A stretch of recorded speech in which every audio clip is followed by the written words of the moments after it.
పెద్దపల్లి జిల్లా మంథని మండలం ధర్మారంలో లోకసభ ఎన్నికల ప్రచారంలో భాగంగా మంథని మండల కాంగ్రెస్ పార్టీ నాయకులు, స్థానిక నాయకులు పాల్గొన్నారు. మా దగ్గర 10 రోజులు 10,000 ఇచ్చింది.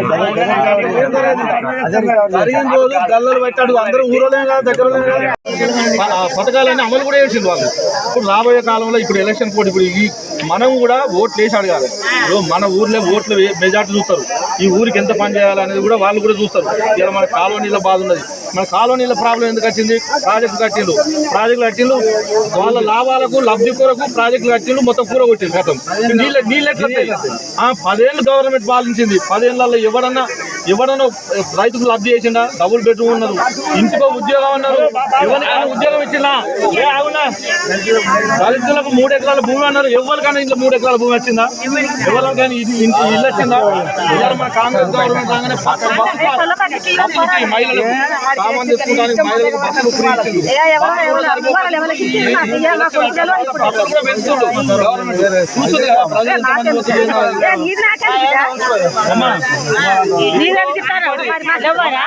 మన బీజేపీ గవర్నమెంట్ ఏం చేసింది? మీరు చేసే పని కూడా కాంగ్రెస్ గవర్నమెంట్ ప్రవేశపెట్టిందే. 2005లో మన్మోహన్ సింగ్ ఉన్నప్పుడు ఈ ఉపాధి పని కూడా కాంగ్రెస్ గవర్నమెంట్ ప్రవేశపెట్టిందే. ఇప్పుడు ఎవరో టీఆర్ఎస్ గవర్నమెంట్, బీజేపీ గవర్నమెంట్ ప్రవేశపెట్టలేదు. ఇప్పుడు కూడా కాంగ్రెస్ గవర్నమెంట్ కు ఓటేస్తే ఇప్పుడున్న 200, 400 చేస్తానికి అవకాశం ఉంటుంది. మీరు అందరూ దయచేసి అర్థం చేసుకోండి. ఇప్పుడు సమస్యలు అనేవి ఊరు కంపల్సరీ ఉంటాయి. ఆ సమస్యలు సాల్వ్ చేసుకోవాలంటే మనం ఒక్కొక్కటిగా సాల్వ్ చేసుకోవాలి. అన్ని ఒకేసారి కూడా సాల్వ్ కావు. కాంగ్రెస్ కొత్త గవర్నమెంట్ కొత్తగా వచ్చిన ఇల్లు పెళ్లి కూతురికే మనం అది చేయాలంటే మనకు టైం పడుతుంది. అందుకుంటే మన గవర్నమెంట్ కూడా మనకు ఓపిక ఉంటే మనకు అన్ని పనులు సాధ్యం చేసుకోవచ్చు, అది చేయవచ్చు. ఇప్పుడు బీజేపీ గవర్నమెంట్ ఉన్నది. బీజేపీ గవర్నమెంట్ అది చేంజ్ చేసింది. నూనెకు పెంచింది, ఉప్పు పెంచింది, సరుకు పెంచింది, అందరూ పెంచింది. అది అన్ని మనం వాడతాం. ఉన్నోళ్ళు గుద్దవలసిన వాళ్ళు వాడరు, మనమే వాడతాం. అది మనం వాడతాం కాబట్టి మనం పెంచింది. ఆ జిఎస్టీ అవన్నీ దిగిపోవాలంటే మన కాంగ్రెస్ గవర్నమెంట్ ఓటు వేయాలి. పక్క గవర్నమెంట్ ఓటు 13 తారీఖు నాడు ఎలక్షన్ ఉంటుంది.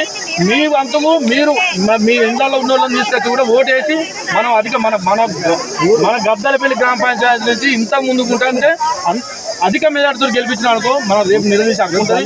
నేను మీ తరఫున మన ఊరు తరఫున నేను ఎవరినంటే వాళ్ళని నిలదీసి హక్కు నాకు ఉంటుంది. అడుగుతా, నేను అక్క అడుగుతా.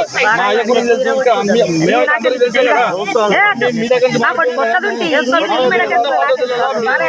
ఓట్లు వేసి మమ్మల్ని అడుగుంది. ఈ 3 నెలల ఓట్లు ఏం చేసినా మళ్ళీ రాబోయే కాలంలో ఏం చేస్తాం అనేది అడుగుంది. ఈ అమ్మ కరెంట్ ప్రాబ్లం చెప్పింది. ఆ కరెంట్ ప్రాబ్లం ఆమె కొట్లాడుకుంటుంది. అని ఇంకా మా అటువంటితో చెప్పుంది. మీకు ఏదైనా ఉంటే చెప్పుంది.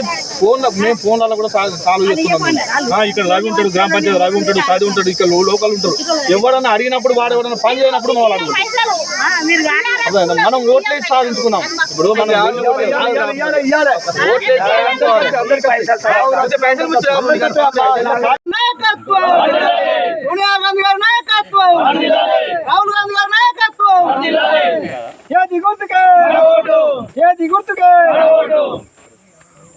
అవ్వలాల అయ్యలాల ఇప్పుడు మేము వచ్చింది ఎందుకంటే ఓట్లకు వచ్చినాం.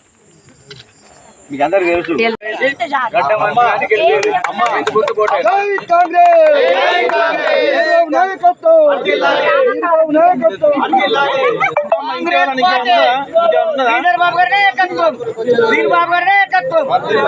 గుర్తుకే